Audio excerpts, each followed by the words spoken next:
Assalamualaikum warahmatullahi wabarakatuh. Kami dari UHAMKAP, Fakultas Ekonomi Bisnis, Program Studi Akuntansi, dengan dosen pengampu Pak Bambang Tutuko, mata kuliah Akuntansi Biaya. Kami kelompok 6. Perkenalkan, nama saya Azhara Islami Ramadan dengan NIM 23020150199.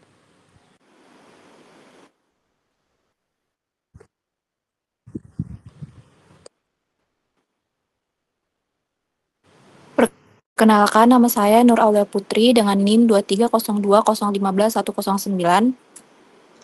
Perkenalkan, nama saya Feby Auliah Mahmud dengan NIM 230201520. Selanjutnya kita akan ke slide definisi dari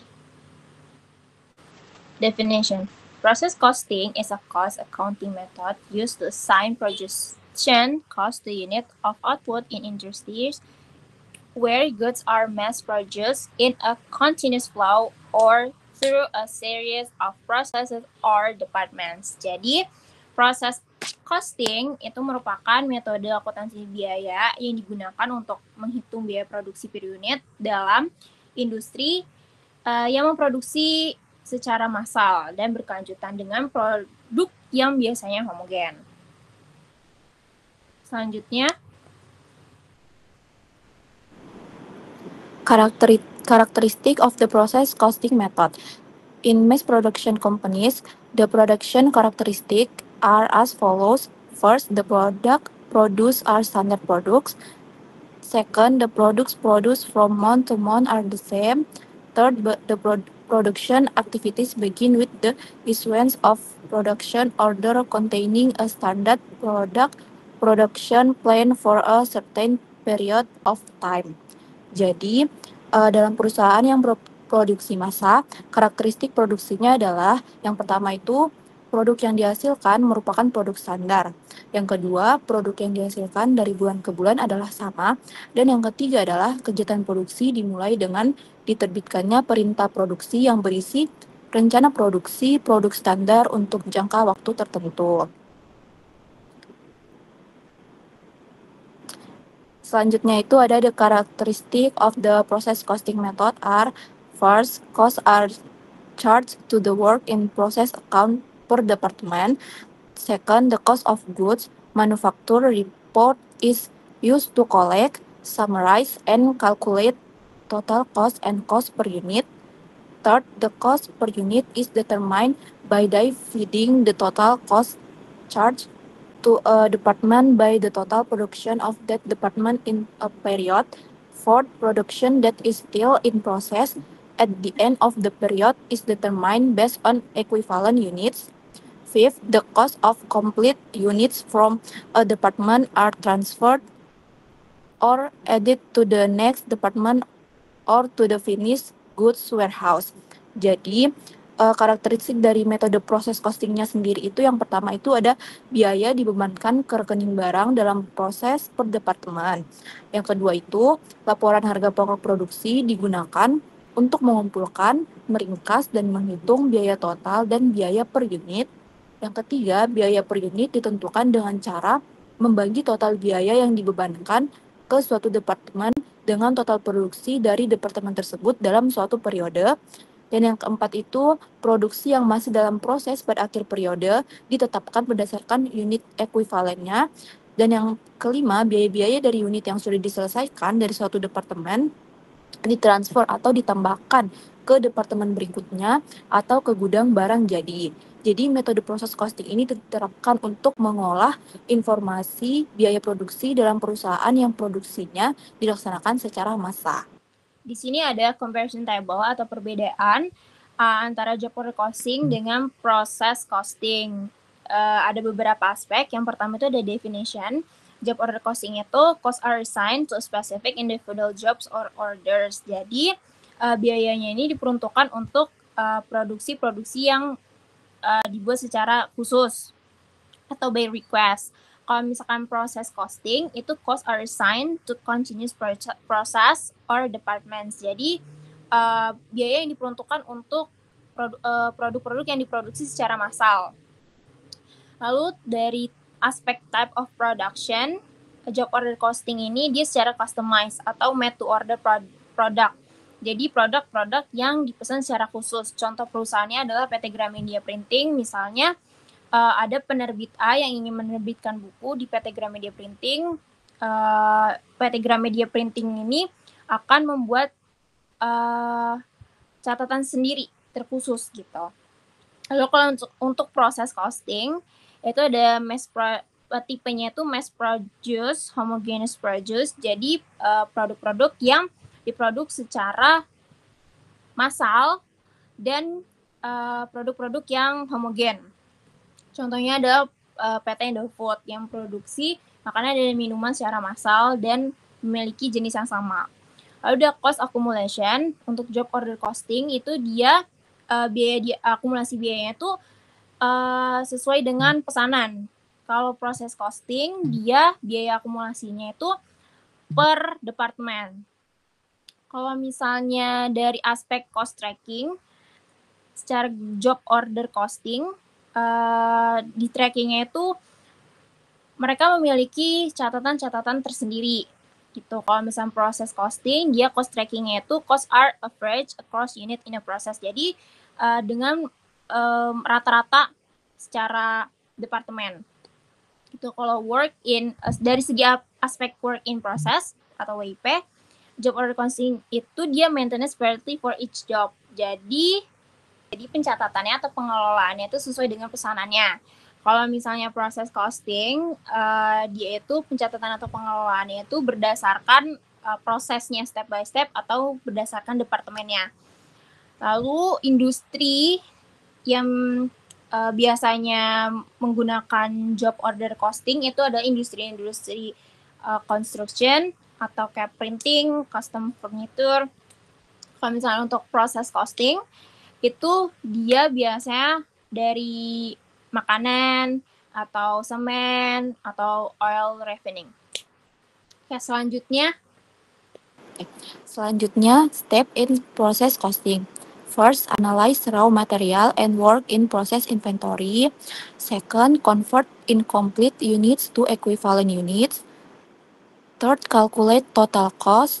Fourth, calculate cost per unit of output. And the last, allocate cost. Jadi, langkah-langkah dalam proses costing itu yang pertama adalah menganalisis persediaan bahan baku dan barang dalam proses atau WIP. Jadi, ini tuh termasuk untuk menentukan jumlah bahan baku yang tersedia, bahan baku yang digunakan dalam produksi, dan barang yang masih dalam proses pada awal dan akhir periode. Terus yang kedua itu ada konversi unit tidak lengkap ke unit ekuivalen. Jadi unit yang belum selesai atau belum sepenuhnya diolah di akhir periode perlu dikonversi menjadi unit ekuivalen yang telah selesai. Ini tuh dilakukan dengan mempertimbangkan tingkat penyelesaian unit tersebut. Jadi misalnya, jika ada 4.200 kartit tinta yang 50%-nya selesai, maka unit ekuivalennya adalah 2.100 kartit. Terus yang ketiga itu ada menghitung total biaya. Jadi setelah unit ekuivalennya dihitung, langkah selanjutnya adalah menghitung total biaya yang terkait dengan produksi. Ini termasuk biaya bahan baku, biaya tenaga kerja langsung, dan biaya overhead pabrik. Yang keempat ada menghitung biaya per unit keluaran. Jadi total biaya dibagi dengan jumlah unit ekuivalen yang dihasilkan untuk mendapatkan biaya per unit. Dan yang terakhir itu mengalokasikan biaya. Jadi biaya produksi kemudian dialokasikan ke unit yang telah selesai atau finished goods and unit yang belum selesai atau WIP. Nah, unit yang selesai menerima biaya per unit penuh, sedangkan unit yang tidak lengkap menerima biaya berdasarkan tingkat penyelesaiannya.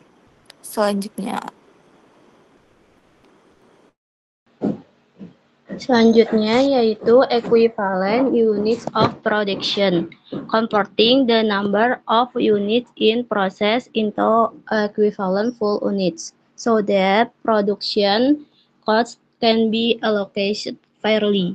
Example, 100 units complete at 50% sama dengan 50 equivalent units. Jadi artinya unit equivalent itu mengonversi jumlah unit yang masih dalam proses menjadi unit yang setara penuh, sehingga biaya produksi bisa dialokasikan secara adil. Tujuannya untuk menyamakan unit yang belum selesai menjadi jumlah unit penuh, sehingga bisa dihitung secara akurat total biaya produksi dan biaya per unit. Jadi, misalkan di sini ada 100 unit. 100 unit ini sedang dalam proses. 50%-nya itu sudah selesai. Jadi, unit ekuivalennya sama dengan 100 unit dikali 50% sama dengan 50 unit ekuivalen. Artinya 100 unit setara dengan 50 unit yang benar-benar selesai.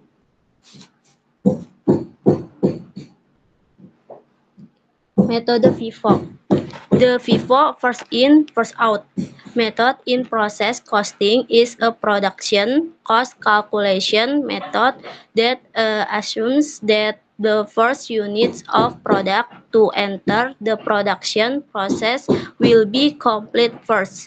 Therefore, the production cost for the current period are only charged to the units complete from the beginning of the period and the units that start processing in the current period.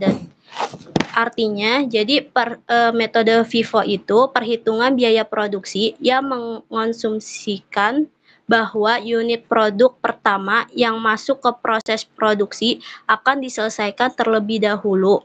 Oleh karena itu, biaya produksi untuk periode saat itu hanya dibebankan pada unit yang diselesaikan dari awal periode dan unit yang mulai diproses pada periode saat ini. Di sini ada rumus metode FIFO, itu calculation of equivalent units. Bisa dilihat rumusnya, itu ada unit UE itu unit equivalence sama dengan persen menyelesaikan PDP awal ditambah unit produk jadi dikurangin unit PDP awal ditambah persen PDP akhir. Untuk perhitungan biaya produksi per unitnya itu ada biaya per unit sama dengan biaya sekarang dibagi unit ekuivalensi. Oke, metode FIFO yang tadi soalnya, contoh soalnya, nah ini jawabannya, laporan harga pokok produksi Departemen 1, itu ada daftar kuantitas fisik. Nah, daftar kuantitas fisik ini ada PDP awal, biaya bahannya 100%, BK-nya 40%. Nah, terus di sini ada dimasukkan ke dalam proses. Nah, PDP awalnya itu di soal terdapat 4.000. Nah, dimasukkan di dalam proses itu di soal terdapat 40.000. Jadi totalnya 44.000. Nah, 44.000 ini yang 44.000 inilah yang dinamakan unit masukan. Nah, jadi 35.000 ini yang dari soal itu produk yang sudah selesai itu, nah terus PDP finalnya itu 9.000. Jadi 35.000 ditambah 9.000 jadi 44.000. Nah, unit masukan sama dengan unit keluar. Nah, lalu di sini ada pembebanan biaya. Nah, pembebanan biaya ketika pembebanan biaya itu harus dibuat dulu secara terpisah dengan harga pokok awal, BDP awal. Nah, jadi di sini pembebanan biaya ada HPBDP inisial. Nah, HPBDP inisial ini ada biaya bahan, biaya tenaga kerja, ada biaya overhead.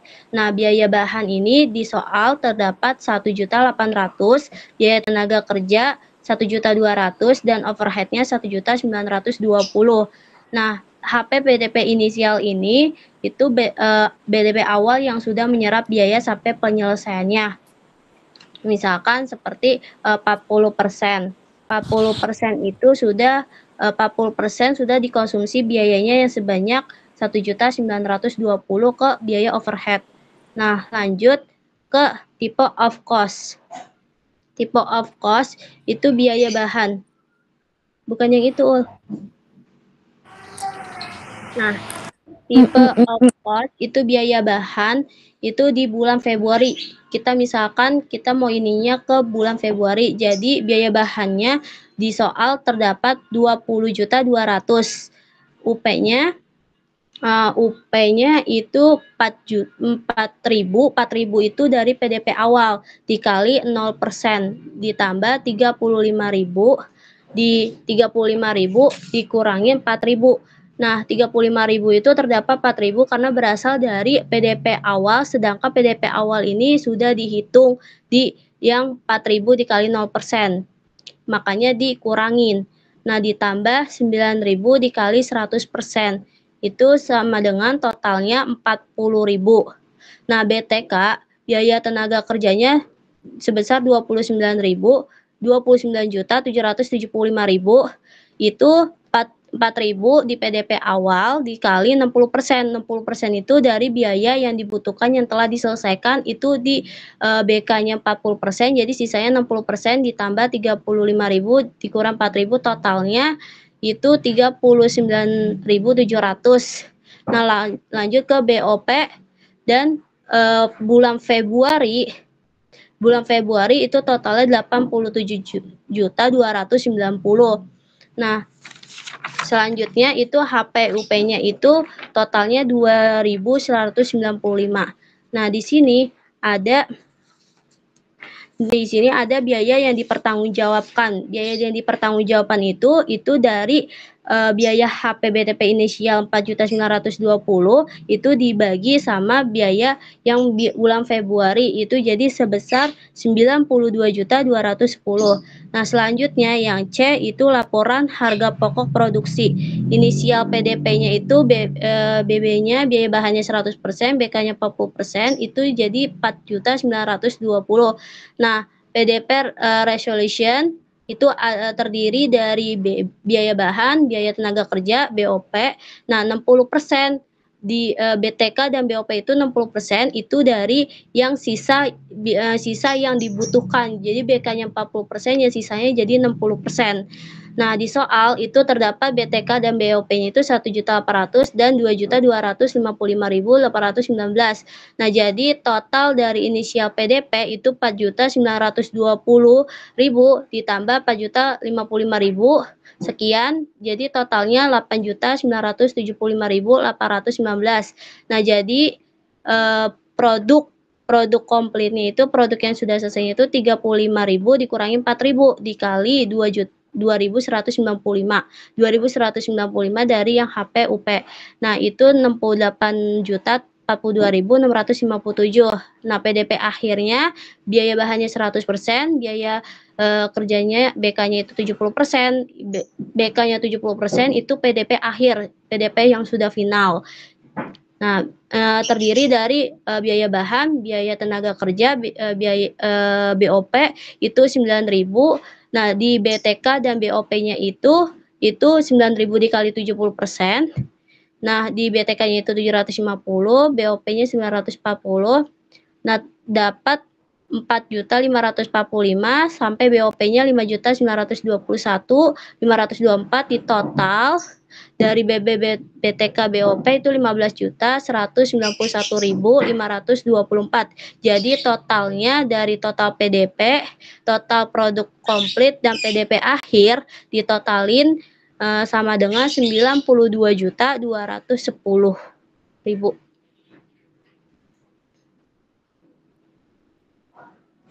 Lanjut.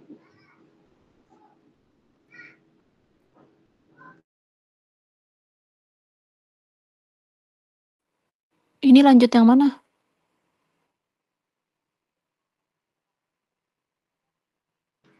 Yang punya Fanya. Oh, ini itu udah udah dijelasin. Oh, ini udah belum sih? Udah kan ya? Belum. Yang metode Ini belum. average. Belum. Gak usah terlalu dijelasin, Pep. Oke. Kayak ya dikit-dikit aja. Oh, dikit-dikit aja, oke. metode rata-rata itu menggabungkan biaya periode sebelumnya dan periode yang berjalan. Itu jadi dihitung total biaya untuk masing-masing jenis biaya produksi itu dengan cara biaya yang melekat pada persediaan periode sebelumnya terus ditambah dengan biaya pada periode berjalan seperti biaya bahan, biaya tenaga kerja, dan biaya overhead pabrik, dan lain sebagainya.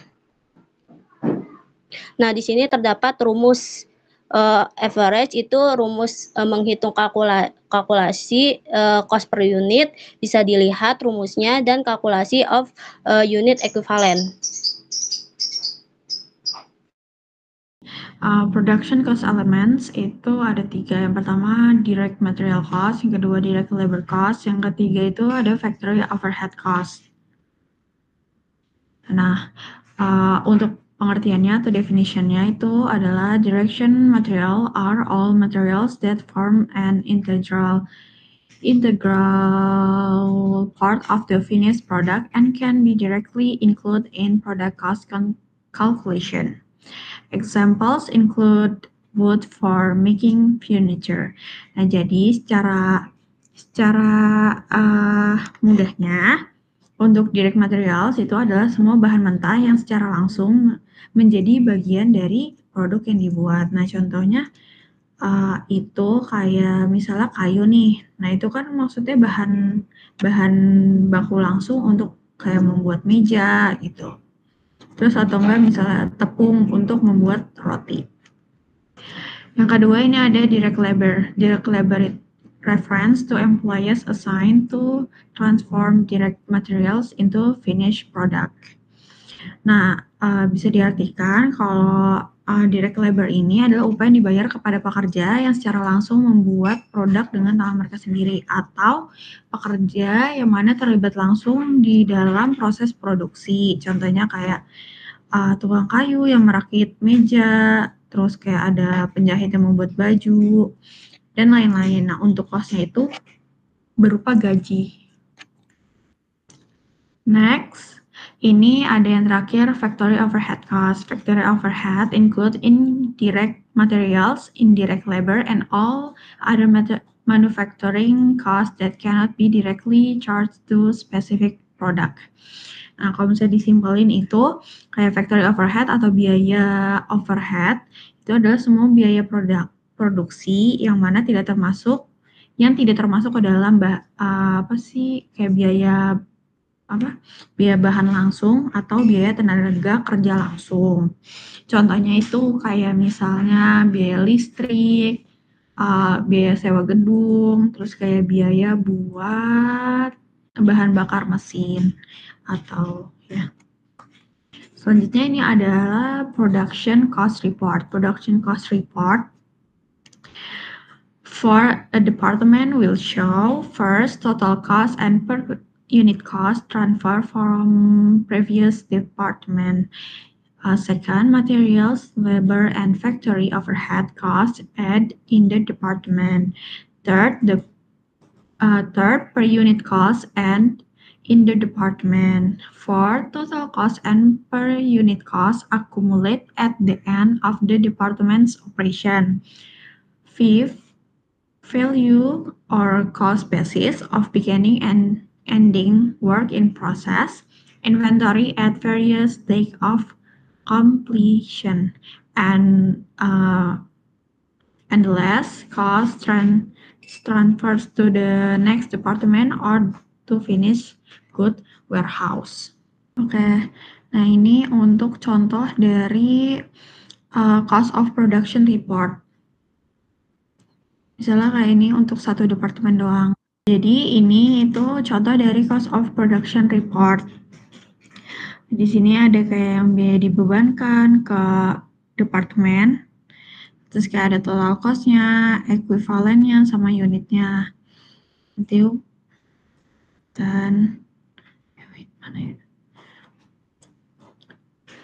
Dan ini juga cost of direction. Kan kalau yang di atas biaya yang dibebankan ke departemen, kalau yang ini biaya yang dipertanggungjawabkan. Sekian dari kelompok kami, kurang lebih mohon maaf. Wassalamualaikum warahmatullahi wabarakatuh.